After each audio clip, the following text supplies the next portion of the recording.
Hi, I'm Wendy from Sunflower Publishing, and my guest this afternoon is Katherine Mezzacappa. So, as if by magic, I'm going to admit Katherine, the wonders of technology, and hopefully she'll appear on the other side of somewhere. Here she comes. Get comfortable. This is going to be a nice story, I think.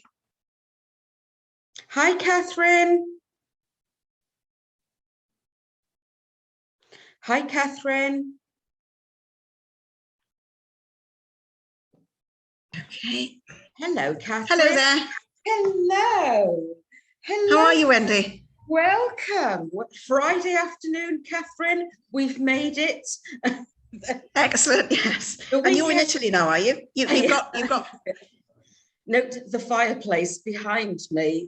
Yes. Not lit, of course. Yes. So I like that poster. So it's all about the wine. Oh yeah. Yes, I'm sort of surrounded by things that, coffee makers and things like that. So woman after my own heart. Yeah. Yes. Anyway, so how are you? Nice to meet you. And likewise. So I'm well. It's a busy year. I mean, I've got 2 launches, one in July and then the other one in September. So for very different books. Yes. Quite a lot of things to do. So I'm going to a conference because I'm on the committee of the Irish Writers Union. So I'm going to be their delegate, one of their delegates to the Madrid conference of the European Writers' Council in about 2 weeks. So and it's just wonderful to be able to travel again. Yes. It makes such a difference. It is. Because we don't have to do all the forms and all the nonsense and that is. You've very, very kindly sent me your very illustrious CV. Oh, gosh, thanks. The printer nearly ran out of ink when I printed this off. It goes on a bit, yes. I'm only joking. No, I mean, I'd love to just talk you through it. I mean, it's always lovely to explore the journey. It really is. And if we can go back to the beginning and talk about your professional career, well, you can talk about it. You don't need me to talk about it. Just things that you've done. Management consultant, head of organizational development. You've been a lecturer. Talk us through some of the highlights of the jobs that you've done. Well, I actually do still have a job. I mean, I'm part-time now, but I do still have a job. And I think that's quite important anyway. I mean, apart from the financials, because it's difficult to, I mean, I obviously earn some money from writing, but, I've got 2 boys, one of them still studying, that kind of thing. So there are the things that there's the realities of life, if you like. But actually the job that I've got, I've been working for a management consultancy in London for the last 20 years. It's an American consultancy, but one of the things that I do, the main thing that I do is interview people for jobs, and then I build a profile of them. So I learn something about their personality. I learn something about, how they approach their work, how they organize themselves, the kind of things they think about, what motivates them, all those kind of things. And it's actually the best possible job you could have as a writer. Building profiles. Yes. Well, because I think about that. I don't mean I'm not stealing. I'm never stealing from candidates or anything like that. But it just means that one of the things I do, and some of my colleagues know this, but not all of them, because I think I'm the ones that do think this is slightly nuts. But I actually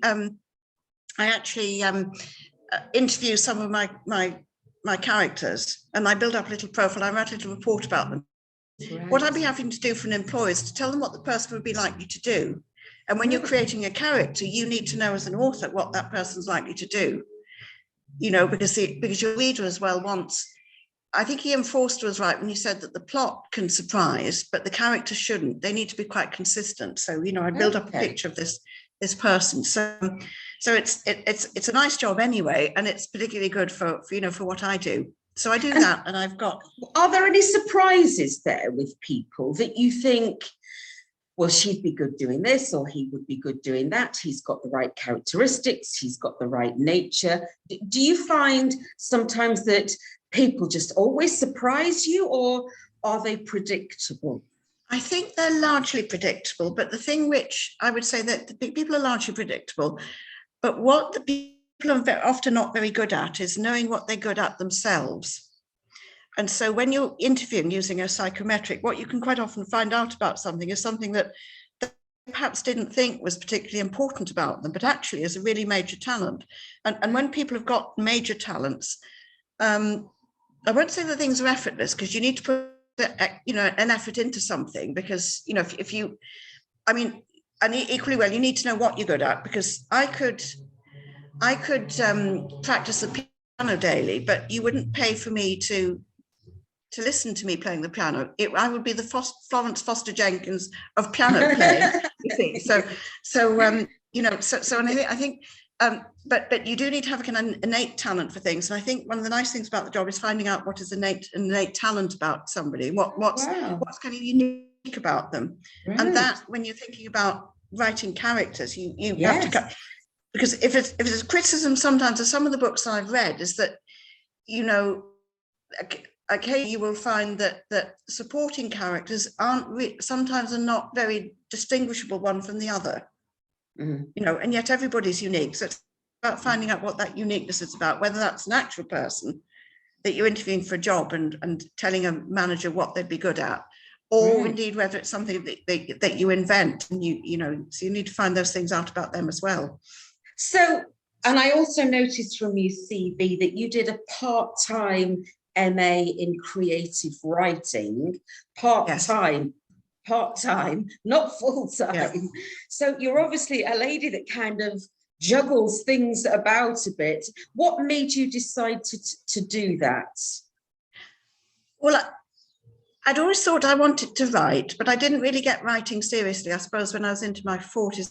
They're not properly until I was into what I would call properly, because I really started writing solidly daily in 2016, and I'm 60 now. So, it's actually not been very long, but I had and this is something I'd recommend to anybody. I have a very good friend in Canterbury, where I was living at the time, and they were starting an MA in creative writing at Canterbury Christ Church, and Anne said to me, "Why don't you apply? I think you'd be really good." And I thought, but I did write something. You had to write something in order to be, to apply.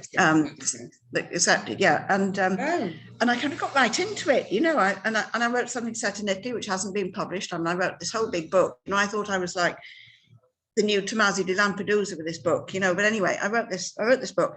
And so I had the discipline over the 2 years of writing an entire book and short stories and things like that. And I'll probably go back to that book one day and think it's awful, but I could probably salvage something out of it, Did that surprise you? When you did the course, did it surprise you that you were good at it? Yes and no. I was kind of angry. Well, it's still work. I mean, you sort of put a lot into it. Did I find it easy? I found it was what I was supposed to be doing. Right. Yeah, I think that was your calling. Yeah. And it kind of, it sort of everything kind of pulled into that in a way, because one of the things I'd say about the MA was that you can't really, if you haven't got the innate ability to write, I think an MA isn't going to make a mediocre person into a mediocre writer, into an excellent writer. I think if you've got talent, you can polish it there. In a way, one of the things I thought the MA taught me the most was actually how to read properly. Okay. I've always read, because when I was a kid, I was, I read all the classic, or, things like Thomas Hardy and Brontes and Jane Austen, all that. By the time I was about 14, I'd read literally a lot, including all the kind of minor, like 16 minor novels of Thomas Hardy, whatever it is, so I read all this stuff. But I learned on the MA, I think, to read in a more discriminating way and to know. Well, that's interesting. What didn't work. I'm surprised that there is an art to reading, really. And I don't know whether or not we just get more. I mean, now we live such fast lives and everything's on the internet and we're always reading emails. I think maybe now there's more of a tendency to we just scan now, even quicker now, don't we? Yes. Without actually sitting down and reading that. Well, that's interesting though. So when you came out of that and then you thought, okay, right, got my MA. Well, I got with the novel that I'd written on the MA. I actually got an agent in London. It was one of the big ones, right. And I was working with him and with a kind of mentor as well, a lady that works for Bloomsbury. So, and that was great. Only then the recession interfered. I moved house. I came out here. Came out to live in Italy, and we were still working on this book. And then the agent left that agency and set up on his own and didn't take me with him. He just took his published authors with him. Okay. And I was actually left high and dry. And I thought, oh dear. And literally, and this is something I would not advise anybody to do, literally, I didn't mean to, but I put the whole lot aside for about 10 years. And I was translating. I was doing my job and I was doing translating jobs and literary translation, stuff like that. So, and I was trying to kind of kid myself that was writing, and it wasn't, it wasn't, because it wasn't me creating anything. And then I got a talking to from my lovely friend, Anne Booth. She's actually a very widely published YA and children's author, and she's going into adult fiction this summer. So look out for her, her debut there, which is a super book. I mean, I've kind of been part of its birthing, if you like, help reading it and saying things what I thought worked. And so, but I was in England, and Anne took me for lunch in a pub, and Anne's the gentlest person in the world. And she said, "You've got to stop faffing about." Faffing about. And I said, all right, Anne, I tell you what, there's a competition coming up, and I can't remember if it's the Bidport or something. I mean, I didn't win it anyway, but it was, or the Bath or something or other, but you to put in 15,000 words of a novel. So, and this was February, and I think the closing date was May. And this is why people should go into competitions, actually, because it does give you a deadline to work for. Yes. And by May, literally, I hadn't got 15,000 words to put in. I had 40,000 words to put in. And I just kept going after that. And that novel hasn't been published. It's in the second phase with an American publisher at the moment to see where they're going to take it. So it might go somewhere. But that was me that got me out again and looking for an agent. And I got it didn't get accepted by an agent. I got some really good feedback. But the other thing is that, you can't pause and wait for a book to get accepted when you're starting out. You have to get on with the next one. Yes. And I actually got on with the next one in a bit of a panic, because I thought, if I don't start writing this now, I might get stuck again, Yes. and that was the book, which it was called Meripen. Meripen at that stage, which is the Romany word for life, or as George Borrow puts it, the arc of life, can include death as well. And I thought that kind of covered it. And in fact, it came out with a different title in the end. But that book got into the last 15, I think it's 2018 Historical Novel Society new novel or something like that. And anyway, and that gave me a bit of a fillip. And then I was still looking for agents, and I'm not going to say kind of on speed how many people I spoke to, but I got the right one in the end, and she's brilliant. Yeah. And a few weeks later, that had a deal. In fact, it was a 2-book deal. Wow. With Zaffre. Yeah. So, yes. that's where you seem to have this ability, because you have these different pen names, don't you? You have 2 or 3 different pen names, and very, very different kind of genres that you're doing them in. I was looking at one on today, the Tuscan Enchantment in Tuscany. Oh, yes. And I was looking at the reviews for that one, and they were incredible, really. They were really, really excellent reviews.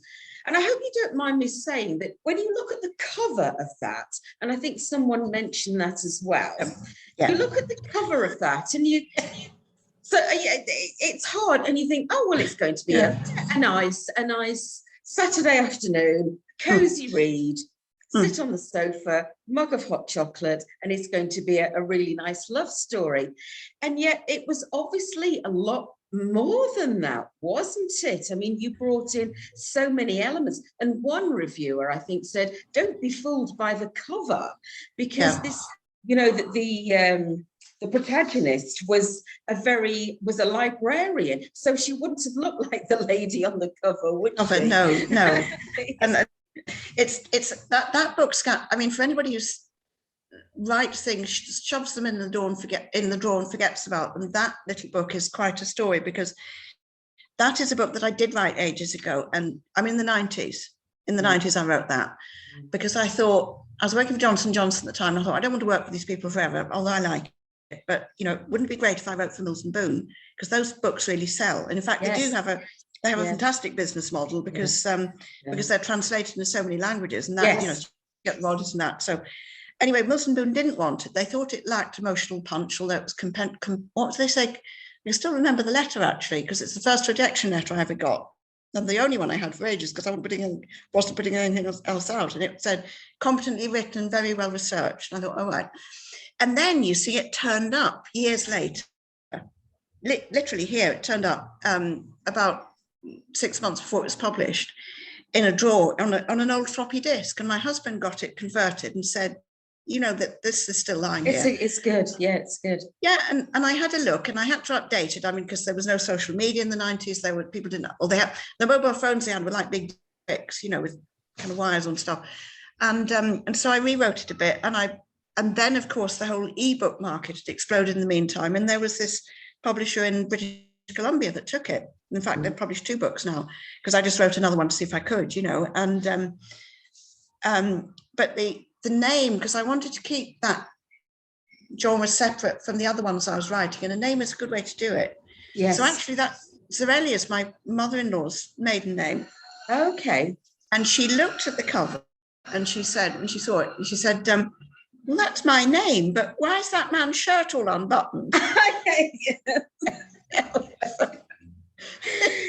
Yes, it was quite a surprise, really, to sort of, to look inside it. And, you did obviously a lot of research for that on the historical side as well, didn't you, really?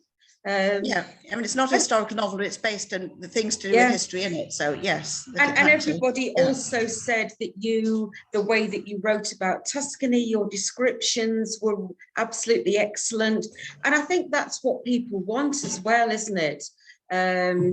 To be transported somewhere. I mean, Tuscany, well, you're a lot more famous in Tuscany than we are in Abruzzo, because nobody's ever heard of Abruzzo. But, Tuscany, it's just the place to go, and a book that's going to be set in there. So, yes, no, it sounded lovely. I used that one as one of my weekend reads recommendations, because I thought, well, I'm speaking to you this afternoon, so I'll find you under another name and put that one out there. So do you see yourself as a kind of not Jekyll and Hyde, but with these different pen names, or are you very conscious of keeping them separate? A bit, actually. I mean, and a bit in a way, but also I think publishing forces you to do that in a way as well, because the book that's in with the American publisher at the moment is quite literary. It's set in Ireland in the 18th century. It's set around the 1798 rebellion, but with the United Irishmen, which is most people in England haven't even heard of. But 30,000 people died in Ireland in a matter of a few weeks. Them civilians, so it's and it doesn't have a happy ending, because things didn't then, and a lot about the Irish history doesn't have happy endings. But anyway, I tried this with a London publisher who had quite a niche kind of market, and he came back and he said, well, I've had a look at your other covers, and they're not the kind of books we would publish. Okay. And I said, so much I wrote back politely and said, well, why don't you actually read the submission? Right. It was really, so there is a thing about, what, I think your covers are quite commercial, as if this was somehow a bad thing to be commercial. And then you see, the other thing is that when I started writing for Zaffre, the book that was Mary Pen that became The Gypsy Bride, those are sagas. They're set in the UK. I've written 2 that are set in England, and then in Oxfordshire, and then Kent, and then Oxfordshire and Kent, the first one, then Nottingham, mainly Nottinghamshire, the second one. And then another one that comes out in July, which is set in Cleator Moor in northwest England. Okay. So, but the publisher said there, we need another name. And there were 2 reasons for this. One was that Mezzacappa was a bit foreign. For a book that would have that kind of market. and actually the other reason was that I think it was the wrong place in the alphabet. I don't know what that's about, but I expect it's about how you shelve books. Right. So having a name that was, and Hutton is my maiden name, so that was easy enough. Yes, Katie Hutton. Wondered. Do you see that as is it important then, really? The name that's used. You feel that, I mean, are you conscious that there's like a brand that if anybody sees your name on those books, do you want to have yourself branded? Is that important? Yes and no. I mean, I can see why publishers want to do it. Yeah. I can also see that. I mean, you could look at it on the one hand and say that I can write in a very flexible way. So I can write, nice romances, but the other Zarrelli book I wrote for that publisher, because they publish quite a lot of rude stuff. So the second one is very rude. Okay, the Casanova book is rude. It's rude. It's erotic. It's a dirty book. It's erotic. Oh, it's Catherine. Erotic. It's an erotic book. Yes, it is. Yes. So I just wanted to see if I could do that. Use a literary term. Yes. And honestly, Wendy, I wrote it and then I thought afterwards, why did I never do any of those stuff? Anyway, so I won't ask how much research you needed to do on that. That's when you really do need to use imagination. I also think about what the market wants as well. But so there's a bit which says, well, I can be flexible. I can turn my mind to. I mean, if you look at writers like H.E. Bates, I mean, he was actually capable of writing right across the spectrum. I mean, we remember him now for the Perfect. The book set in Kent. I can't remember what they're called now, but remember, but actually his range was huge. So and in a sense, if you're a writer, you ought to be able to write, in kind of any genre. But there are, I suppose, the sort of sweet spots. I think I kind of resist being, on the one hand, perhaps I should concentrate on a brand and say that's the kind of author that I am, but I don't really want to. No, I like to be able to write quite a range of stuff. Well, because I was speaking to Elizabeth Buchan last week, and I think one of her publishers or agents had said to her, what exactly is your genre? And she said, well, I don't. She said, I write what I like. Why do I need to be put into this box? Why do I need to be labeled? I just write what I enjoy about. That might be historical fiction. That might be, a memoir. That might be anything. I just want to write about things that interest me. Yes. So I don't know whether it's the publishers or the agents that are the ones doing the labeling and putting people in the boxes. Yes. To a certain extent, you can understand that because the books have to sell, and they want people to be branded, I guess, in a way, don't they? Lee Child, you just, but then what you get. You know what you're getting. Yes. You can see them on the shelf, but then you get to a point where people say, well, I don't know whether I've read that one or not, because the formulas, it's the same formula. Yeah. It's the same cover. Generally, it's the same everything. So people don't know whether or not they've actually read that particular one. Yeah. And sometimes I think it's better to sort of make you a bit more defined, isn't it? Somehow. Yes. I mean, I think if there's any definition, I would say I'm an historical novelist. Yeah.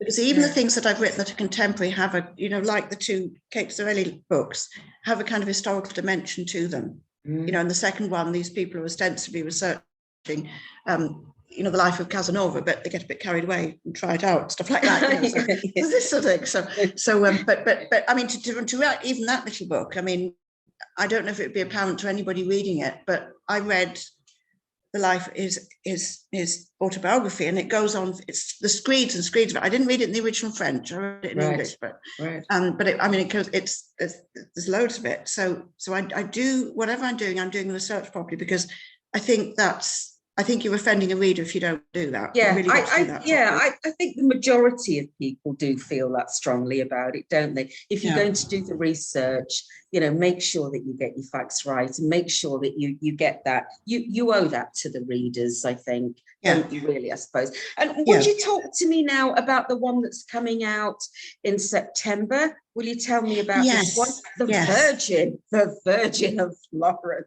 Yes. And that actually wasn't wasn't the title that I came up with. I just called it Julie of the Albizzi, which is the name of the girl who was concerned. But the publisher suggested that title, and I think it's absolutely spot on. I think it's exactly right, because she represented Florence, and the whole point was that she was a virgin, and that was what was needed for the particular thing that was happening. The way that book came about was actually quite odd, because I get really cross if I'm not reading something. I can't stand just sitting around somewhere unless I've got a book or a Kindle in my hand, if I'm in a railway station or wherever, reading. And my younger son had an appointment with the doctor in the neighbouring town, and we were running late, and we went tearing out of the house, and his appointment was, I knew he was going to be there for about an hour. And so then I was sitting in this doctor's waiting room in Massa, with nothing to read, because I'd gone out such a rush. I was so cross. And the only things that were there to read in this doctor's waiting room, this is before COVID, so there were still magazines lying about, were, the gossip mags like Key and Orgy and all this stuff. But there were some medical magazines as well. And there was one of them, oh dear, there was one of them which was devoted to erectile dysfunction. Okay. Yes. So I thought, well, I'll read that, because, I worked for medical companies for a future book. Good research. Yeah. And I thought, and I was quite interested in the psychological aspects of that as well. Anyway, that was my excuse. So I thought, and it was better than the other stuff. So I picked it up, and there was a little column. It was literally just about that long, a little historical column. And it told in the bare bones of the story of the Vincenzo Gonzaga, who was the heir to the Dukedom of Mantua. His first marriage was annulled for non-consummation. Okay. And the reason for it was that his wife, who was one of the Farnese family from Parma, had she was a girl. They're something like 13 or 17 or 16 when they got married. And then 3 or 4 years later, there'd be no kind of action, so to speak, because she had a kind of like an excrescence, which the midwives at the time said could be very easily, removed. The surgeons wouldn't touch it. Oh. And then there's the religious aspect that if she were operated, this girl were consented to be operated on, and she died, like from blood poisoning or whatever, then that would be tantamount to having committed suicide, and that was a term of damnation. So she was shuffled off into a convent. I mean, the whole story of at one point, this poor girl was examined with, about 30 people milling about in the room. Goodness. I mean, it was just awful. And anyway, she was shuffled off into a convent that she didn't want to go into. And then this 20-year-old man was looking for, I think he was by the time that the dust had settled, looking for another wife. And he settled on he wanted to marry his cousin, who was a Medici princess. But his cousin's stepmother, so the Grand Duchess of Tuscany, who was actually a bit of she'd been the mistress of the Grand Duke of Tuscany before, while his wife was still alive. And she'd been snubbed. And then within months of the first wife dying, the pair of them got married, but she'd been snubbed by the Gonzaga family as this, this more or less a courtesan. So she wanted to get her revenge on Mantua. And she did it by giving credence to the idea that, in fact, it wasn't the bride who'd been at fault, but the bridegroom. Yes. And she insisted on a condition that he could show that he could deflower a virgin. And only on that condition. So would the consent be given for this marriage negotiation to go forward? And so there was this extraordinary situation where the Medici first minister and a kind of duenna person, I don't know what she was, because we don't know her name from but a woman that went along with him. We don't know her name from the correspondence even. She's not mentioned. She's just called the matron. Going around the orphanages in Florence to find a girl that would be suitable. And they found one in the orphanage of the Pietà, which was run by the Dominicans. And it was financed by the Silk Guild, because of course the Silk Guild, they made out that they were doing this kind of charitable thing, but in fact what it meant was that they were employing orphans in the Pietà and the more famous one, the Innocenti. You know, they were employing them to work as slaves. I mean, it's the parallels with the laundries in Ireland are you know, girls being made to do that are kind of there. But these were orphans who would grow up and quite often die in these places if they weren't sent out to, you know, into service, which had its own risks. So this girl was examined and told that she would, you know, she needed to do this thing for kind of the honour of Florence. But it's quite apparent from the correspondence. She was taken up to Venice to meet because they wanted a neutral place. And it was quite obvious that she didn't really know what she was going for until partway there. Because there's a description in the letters where the first minister is writing back to the grand jury saying, Julia has stopped eating. I think this must be because she's just amazed at her good fortune, because what was going to happen was that she would, after this deed, she would be found a husband and given a dowry. He would be given the dowry of 3,000 scudi, which is a lot of money.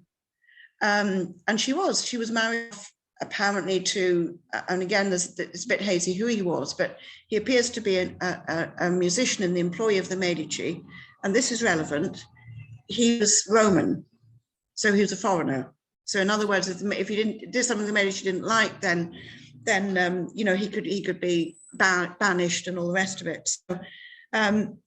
So he's a completely shadowy figure. And after, of course, the deed is done, and it's all described in a rather eye-watering amount of detail, because there's a point at which in this Roman Venice, then Vincenzo Gonzaga calls out, the minister comes in, this young man gets himself up on his elbows, and the minister kind of puts his hand in and checks that things are where they're supposed to be. It's as graphic as that.